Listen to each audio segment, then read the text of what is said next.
Hello, in this video, we will be seeing how to find all the permutations for a input array with integers, and we will be building a solution in JavaScript while also computing the time complexity and space complexity of the solution. Before jumping into the solution aspect, let us first understand the problem statement. We will be receiving an input array of integers, which is going to be a distinct array which is going to only have unique elements in it, and we have to find all the possible permutations that are possible. What I mean by that is, with this three integers that we have received, we can either have 1 2 3 as one possibility, 1 3 2 as another possibility, 2 1 3 as one more possibility, 2 3 1 as one more possibility, 3 1 2 as one more possibility, and 3 2 1 as another possibility. This is the maximum number of possibilities that we can have with these three inputs that we have received in the array. And the aim here is just to do that. We have to return this array of the possible permutations, that are the arrangements that we can have from the input that we have received. And we will be building a solution by using backtracking, and the aim here is to go through each element that you have received and consider it as a fixed element in your array that you are trying to build. What I mean by that is, let's start with 1. With 1, I will say that I am going to consider 1 as fixed and then try to find the next two elements that I am going to add as part of that arrangement. So I fixed 1, I said use 2 and use 3. I again fixed 1, I said use 3 and 2. Now with 1 being fixed, these were the only possibilities that were available. Then I will move forward and try to use another element as a fixed element. I will move on to 2 here. I will try to see what is a permutation possible, what is the arrangement possible with 2 being fixed. It is either 1 3 or it's 3 1. These are the only possibilities that I have with me. Similarly, I will move on to the next one. That's going to be my 3 now. I will fix my 3 and I will see what are my possibilities.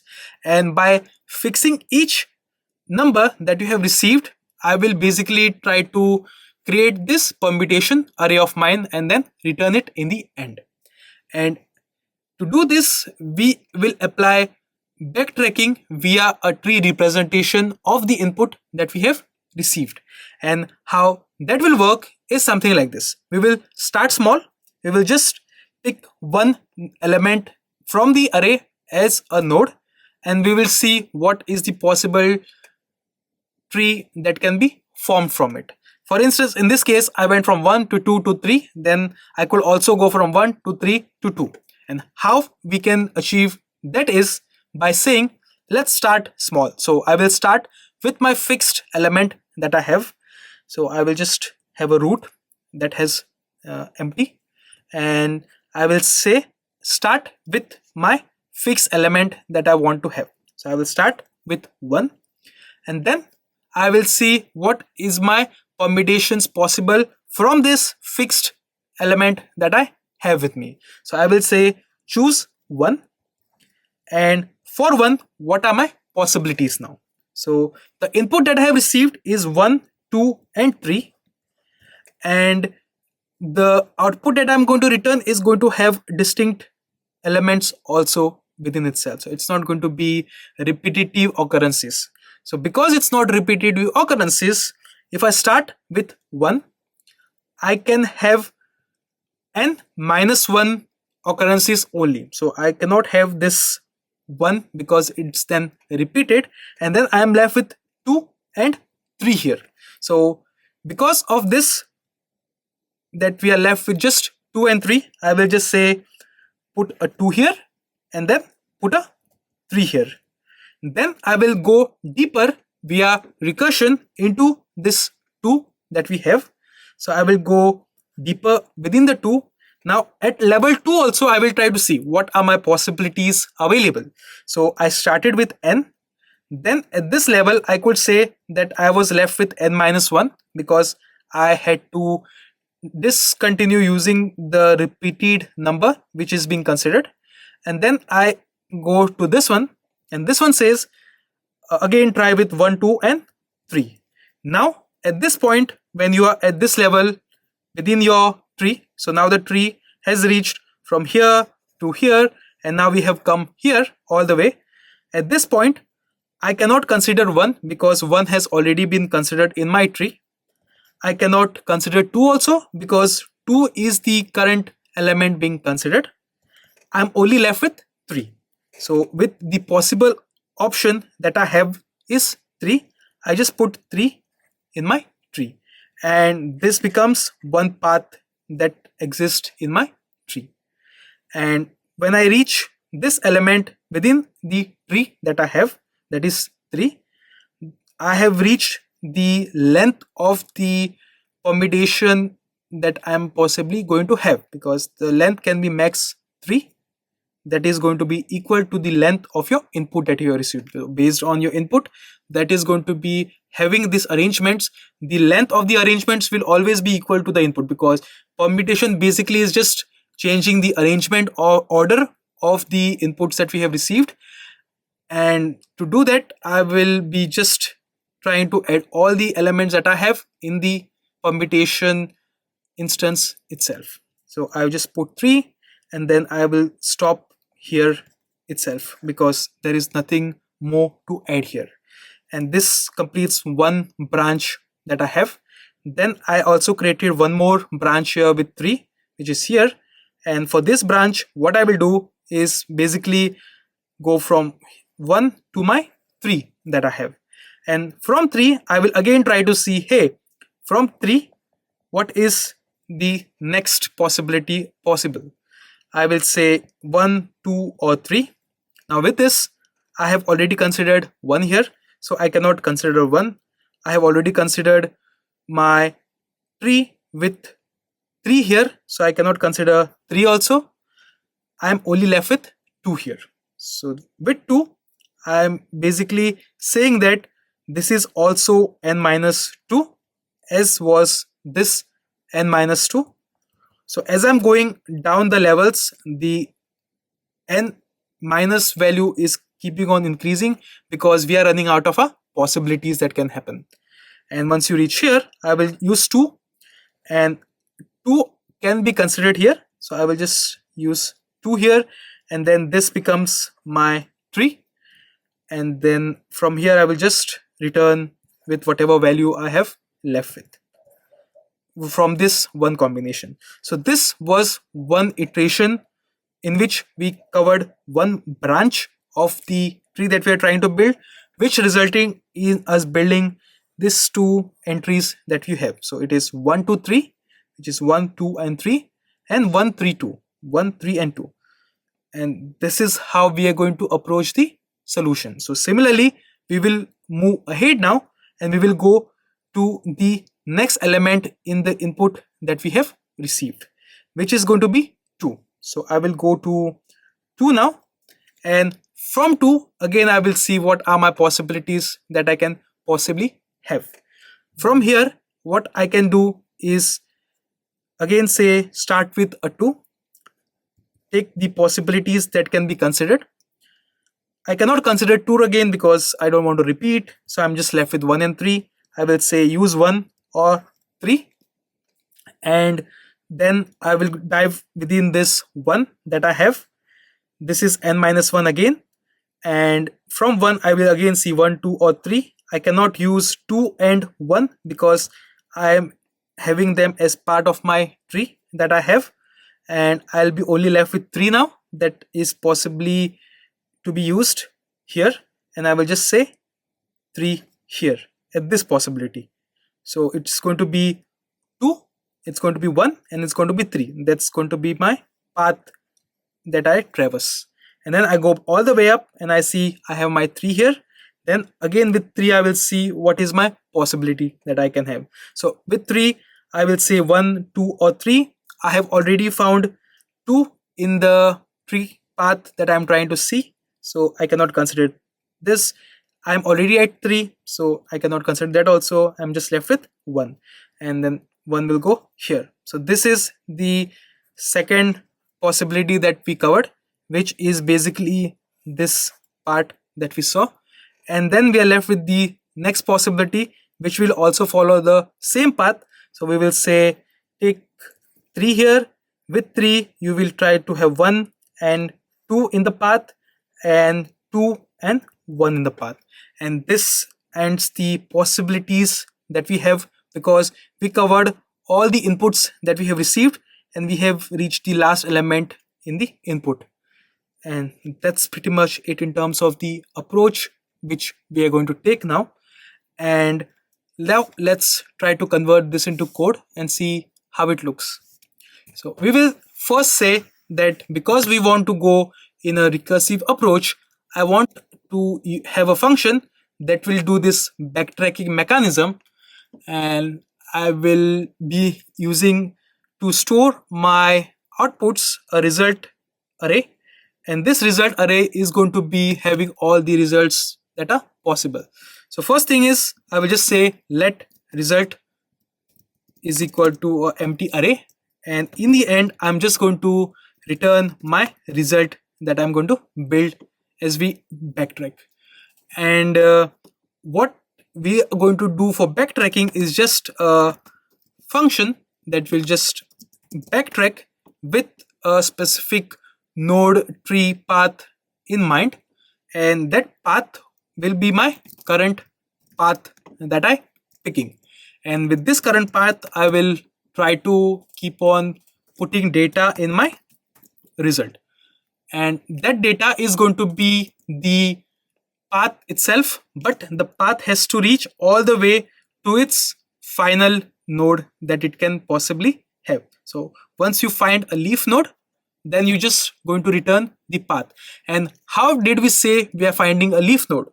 If your tree path that is being formed reaches the length of your input that you have received, that is, you have an input length of 3, so you started with 1, 2 and 3, you reached 3, there is no more possibilities once you reach the leaf node, and then you just return. So to do that, what I will say is, if my current path dot length is equal to my original input length, then I will just push whatever path I have found so far, which is going to be the permutation possibility that I have, and then I will just return from this recursion. And I will trigger this recursion from smaller to a higher number of possibilities. So what I mean by that is, I will start with small. So I will say first have nothing, then have a 1, and then along with 1 have 2, and then you also consider 3. So I will keep going these possibilities once I have started with the backtracking recursion approach. And what that will be is basically starting from the first element and going all the way towards the end. So we did the same thing here. We started with the first element. For the first element we went deeper again. So I will just say start from the first element that you have received, let's say it's num, and I will say from your 1, as part of my iteration, go through all the elements provided it is not being currently considered. And if I am currently going to consider it, I'm just going to keep track of it in my current path that I have with me, which is the path that I'm building as I'm moving along my tree traversal. And I will just say if my current number is not in my path that I have, the path that I have is my current path, and if current path doesn't include the number which I am currently looking at, then I can possibly consider it. Same way I did here. So I started with 1, then I went through all the elements that I have. If I have already added the element in my current path, I will not consider it. But now the question comes, when did we add the number in a current path? So if the number is not there in your path, add it to your path. So that's going to be, you will just say current path dot push whatever number you have. You add it to your path, and then you try to iterate one level deeper. So you will do recursion and jump a level deeper, like we did in this case. So we said use 1 as your path and then explore the possibilities that you can have with 1. So with that in mind, what we will just say is call backtrack with whatever current path that you have formed here after you pushed the element in your current path. And then what we do is we start with 1, we went all the way to 2, from 2 we went all the way to the possibility of 3, and then once 3 was considered, you came back to this level, and then from this level you came back to this level, and then you moved on to your next element that is there in your input, which was 2. Now to cover this whole path of mine, I put a condition here saying that if it's not there in the path, if 1 is not there in the path, then only go inside the path. And for this check to work, I have to make sure that as I go deeper and when I come out of this, I have to maintain a clear path that I'm following. So I traverse the path, then I backtrack from the path. So once this path is taken, I will remove 3, I will come back to 2, I will again remove 2 also from my current path, I will have 1, and then I will try to see what is another possible path that is possible for this 1. That's the backtracking aspect. We go all the way through one branch of the tree that can be formed, we backtrack and we go to the next branch that is possible. And to do that, what we are doing is basically going deep down, and once you come back, you just pop your current element that you have in the tree of yours. So I will just say current path dot pop whatever element was there. So in this case, what we did was we started with 1, we went to 2, we went to 3.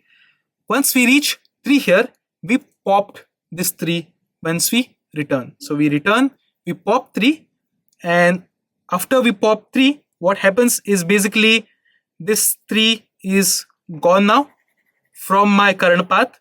Then I move on to 2, then my 2 is also gone from my current path because I'm going to pop it, and then I come to 1, I also remove 1 from my current path, and then I move on to the next path that can be formed here, and the next path is going to be with 2 as my fixed element, and then the loop will just continue again, because from 1 then I move on to 2. With 2 we will do the same possibilities that we covered with 1, and that's pretty much it in terms of the implementation that we have here.